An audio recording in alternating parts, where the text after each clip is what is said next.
দীপলিনা বৰা এয়া উপস্থিত হ'ল। কবিতা আবৃত্তি কৰিবলৈ জনোৱা হৈছে আৰু স্বস্তিকা শইকীয়া সাজু হৈ থাকক। নমস্কাৰ। আজি আবৃত্তি কৰিবলৈ লোৱা কবিতাৰ শিৰোনাম ভাং ভাং ভাং ভাং। কবি কলাগুৰু বিষ্ণুপ্ৰসাদ ৰাভা। ভাং ভাং ভাং ভাং লোহাৰ শিকলি ভাং। চিং চিং চিং চিং দাহৰ বান্ধোন চিং। ফুল ফুল ফুল ফুল কাৰাৰ ফাটক ফুল। ভাং ভাং দুৱাৰৰ দাং। শুন সৌৱা শুন শুন ঘুকিছে ৰণবিখান।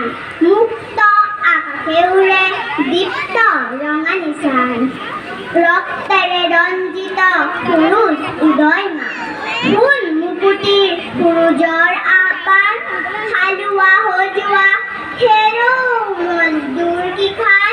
মুক্তিমান মুক্তিমান মুক্তিমান। নমস্কাৰ।